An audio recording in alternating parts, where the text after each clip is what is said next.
So then moving on to uncertainty. That when you work the way we're talking about working, it's really like you're taking a walk together. It's like, okay, Shishawan, where shall we go on a walk after lunch? And we talk about it. We mutually decide the direction, the pace. We mutually decide where we want to stop. Or you may want to stop and look at a shop window, and I stop there with you and look. And then I may want to stop and take a photograph of a bird in a tree. But it's something that we're doing together. Much different than many of us, including myself early on, was trained as a therapist to take the client's hand and lead them. This is where you should go, okay? This is where you should go. And in the meantime, I'm taking you over these wires, and you're going to trip because I'm trying to get you to go where I think you should go. Or, you know, we're pushing. Go that way. Oh, wow. So I just find it, I like the idea of walking alongside, taking a walk with someone. So that's a way of saying that when you're working collaboratively, that you can't predetermine the destination. For example, the outcome, the resolution, the solution. You can certainly have an idea when you begin where you might want to go, but you need to remain open and flexible that this could change. It can change in the conversational process or be influenced by things that happen in people's lives. So there's a lot of uncertainty, and it really requires being able to, what I call, live with and untrust uncertainty.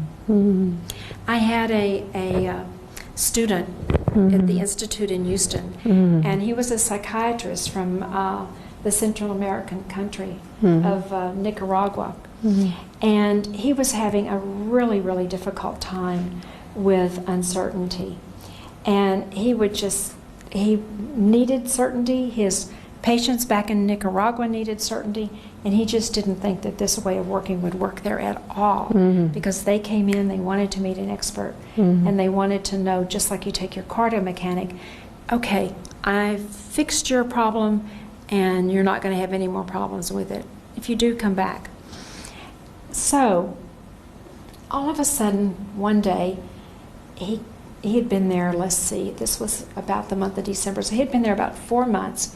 He came in one morning, and he was just kind of walking like this, and he was just smiling, and I can just see his smile now. His name was Emilio, and I said, Emilio, wow, you look so happy today. What's going on? He said, well, I've just decided something. And I said, what did you just decide? He said, I've just decided that there's a lot of certainty in uncertainty. And I looked at him, and I said, what? He said, yes. He said, I've decided that it's okay to be uncertain, because for me, that's certainty, meaning that it's going to work out, everything's going to be okay, and that I don't have to fix it. We will find a way together. So in other words, he became certain about uncertainty. Uncertainty. Yeah. Oh. But he was just, you would have thought he'd have won the lottery or something, the way he was smiling so big that day.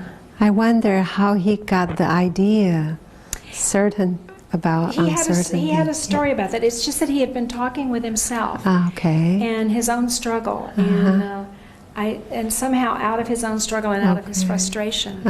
And I don't remember the details of that, although I'll have to go back and find out. As a matter of fact, my colleague from Mexico, Sylvia London, who you know very well, was there then, and she interviewed him about this. So since she interviewed him about this sort of dramatic shift in his thinking, I should remember, but I'm sorry, right this moment I don't. That's all right. But I'll find out. Okay. That's fascinating. I found it very, very fascinating. And this reminds me that when people begin to sort of study these ideas and practice them, the learners often come in and talk about the influence that the practice and the ideas have had on their own personal lives. They found themselves doing something differently with people, whether they're colleagues or whether they're family members. And I remember, I think it was the very first time that I came to Taipei, and I think you were there in the audience, and it was a 2 or 3 day workshop, but the second day, I was just asking for reflections in the morning. I said, let me hear some of your reflections on yesterday. What are some of the things you're thinking about? What are some of the questions you might have left over? Those kinds of things. And this woman was, waving her hand. And I said, okay, what would you like to add? And she said, well, I have to tell you a story about what happened last night. And I said, okay, not knowing what she was going to say. She said, well, it was Friday night, and every Friday night we go to my husband's mother's house. It's a command. We have to go. I don't think we have ever missed a Friday night, and we've been married many years. She said, I hate it. I detest it. I can't stand to go. She said, so I go, and I just walk in and I sit down, and then when she starts putting dinner on the table, I sit at the table, and I eat, and I don't talk to her, and I don't talk to my husband. I just kind of try to get through the evening. I just can't stand the woman. She says, well, last night, she said, I don't know what happened, but we walked into my husband's mother's house, and I said hello to her. And she said something else, which I don't remember, but just some kind of greeting words. Yeah, wow. And she said, I don't know what happened. And she said, and then we were eating, and she said, I found myself not talking to my husband's mother, but I said a few things to him. But I did make a comment on something that she made, which was very good, which I'd always thought her chicken noodle soup was just the best in the world, but I wasn't about to tell her. So she said, I told her, I think you make the best chicken noodle soup. And she said, and the mother-in-law is always complaining, and she said she was complaining about how her shoulders hurt and her back hurt, and she'd just been standing in the kitchen all day cooking for them, like really complaining. And she said, so after dinner, we were sitting in some other chair. She says, I just went over to her and I said, let me give you a massage. And she said, I started massaging her shoulders. Wow. She said, I have no idea why I did this. She said, I have no idea. But it was amazing. So she had somehow been reflecting on her own behavior and reflecting on this whole thing of mutually transforming and that it can also start with you doing something differently, thinking differently. Very, very fascinating. And I've heard many stories like that of people who then do something different in their own personal life. Wow, now I remember that story. I mean, it's very powerful and moving. Yes. Do you remember anything else that she said or any of the details? I don't have. It's been about 8 years. Yeah, so it's been a long time. But as you talk, I could remember that, like, she was quite surprised about what happened. And then she, they have been married for a long time, but she has never had this kind of different way of being with her mother-in-law. So this is like so new and so shocking for her.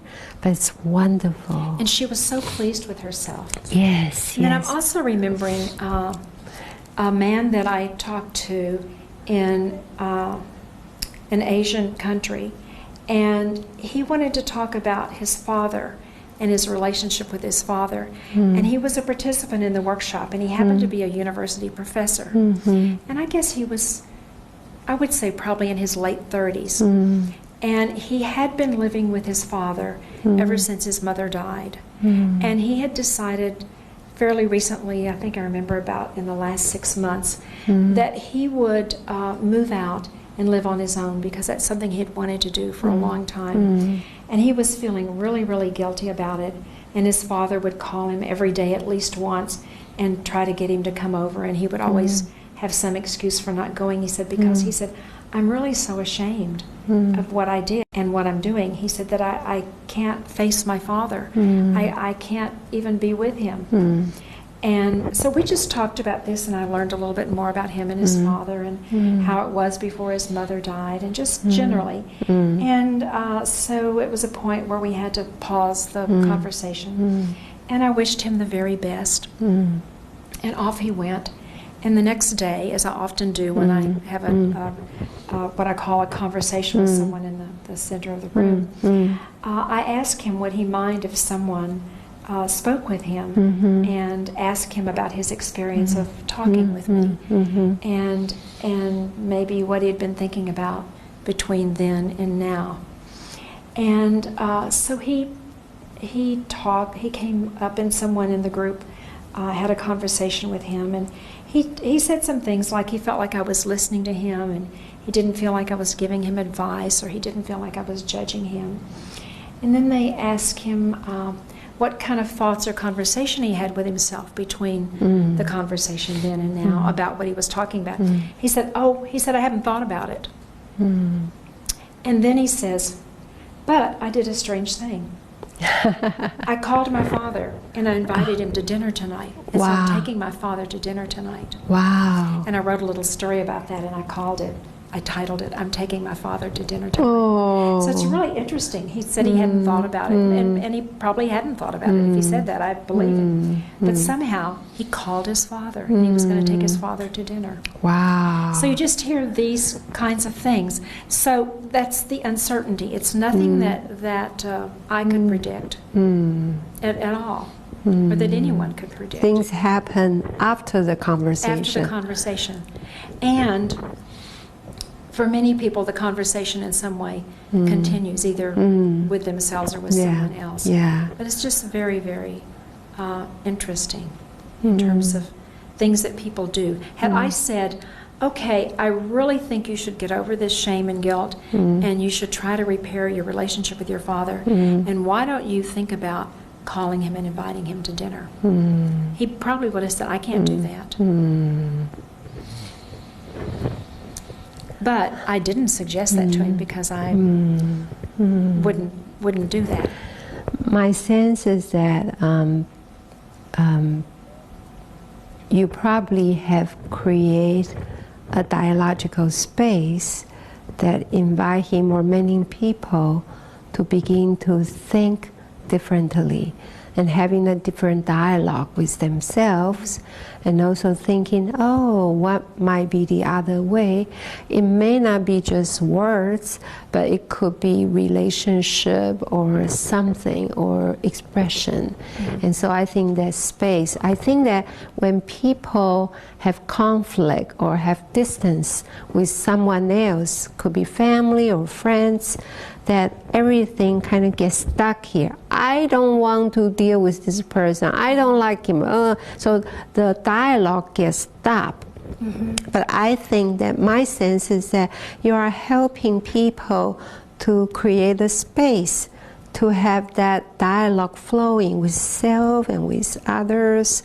And so that moving from getting stuck, stop having inner voices to having dialogue, like a transformation of dialogue. Yeah, just get a little bit of movement. Yes, it's yes. It's kind of like yes, a yes. knot begins to loosen, and then all of a sudden you can undo the knot. Yes, and sometimes the knot have been around for 10 years, 20 years. It's so tight. And it gets tighter and tighter every year. Exactly, exactly. Yeah. So, yeah. Okay, let's move to our turtles. Okay. As I'm looking at everyday ordinary life. Okay, let's turn to our turtle slide. Another bronze sculpture. Now this is another one that I saw. I was recently in Cairns, Australia, and walking along the wharf there, and I saw this, and my husband and I were together, and we were looking at it, and I said, oh, look, that turtle's kissing. They're kissing. And he says, no, I think he's snapping. Snapping, yeah, he said. So I started thinking in terms of they really represent, in a way, dialogue and collaboration in everyday life. That it's not always smooth. It's not always harmonious. It sometimes can be tense in awkward moments. So it's sometimes harmonious or sometimes tense. And that's the way everyday life is. That sometimes things go well for us in our lives and sometimes they don't. Sometimes our relationships and our conversations are smooth and sometimes they're not so smooth. So I just really liked this, with these two turtles engaged with each other in this way. And they are beautiful. This is a sculptural piece. It's a sculpture piece. It was very large. Wow. Wow. Like this large? Even more? More than that. Wow, wow. Wow. Wonderful, wonderful. Okay. Yes. So Okay. So we go back. Go back. No, it's okay. You can stay on. You can stay on the turtles. Okay. Yeah. Okay. Okay. Yeah. Okay. I like them. Yes, I like them as well. Yeah. Okay. So again, everyday ordinary life makes me think about what I was talking about. Everyday ordinary life. When I was talking about the orienting philosophical assumptions. Yes. That sometimes things to an outsider may seem like a big problem, and sometimes to another outsider it may not seem like a big problem at all. But what's important is what it's like for the person who comes in with the problem, the tough decision, the difficulty, the pain or the misery. And sometimes some of us are more fortunate for one reason or another than other people, and we might not have the degree of difficulties or challenges that they have. But that seems to be life and part of living. Yes, yes. So shall we pause now for a moment? Yes, I think that I like to go. Okay. I like to go back to the chart. Okay. The diagram. Yeah, sure. And then speak a little bit in Chinese. Please do. Yeah, yeah.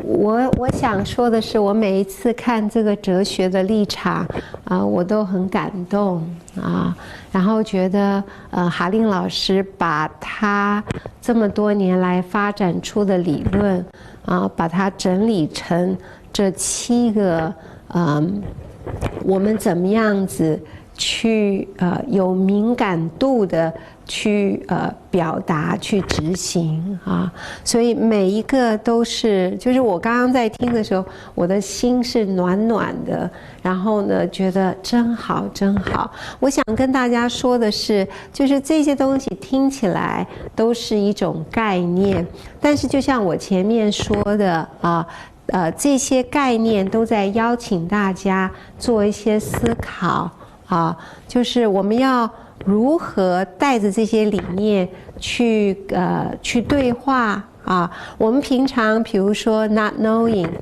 不预设立场我们平常不管是在生活或咨询我们是不是都常觉得我都很清楚啦那现在听到有这样的理念而且哈令老师用这个理念几十年了听到这样的理念你会怎么去想这个理念因为我们就邀请大家对于这些理念都有自己的想法然后呢这种相互转换不是你在改变你的来访者而是你也受惠来访者说什么也对你带来影响就是那种愿意去感谢来访者他带给我们的震撼跟收获这些东西都是很细微的然后怎么样去知道说我们永远都没有办法确定的如果说我们自己是很确定的时候我们可以怎么去思考这些不确定性所以就很想跟大家分享就是说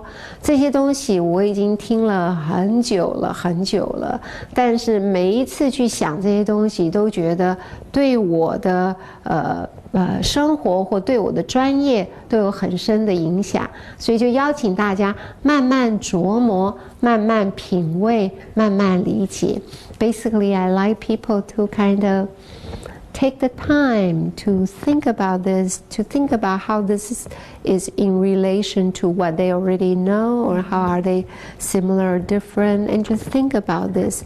And I sort of let them know that I have known these ideas for quite some time. It's still so important. And when I listen to you, I feel warm in my heart listening to all this very critical concept. So I kind of invite people to take their time to think about that, to reflect, and it may not happen right away, but it takes time. Yeah. I was thinking as we were going through these that even though I'm trying to share how you do the practice, that you really have to see it. Yes. And wishing that the people viewing had the opportunity to come to one of our workshops so they could see us actually have these conversations with people. Yes, how does this look like? What does it look like in action? Yes, in action, yes. Okay. Okay.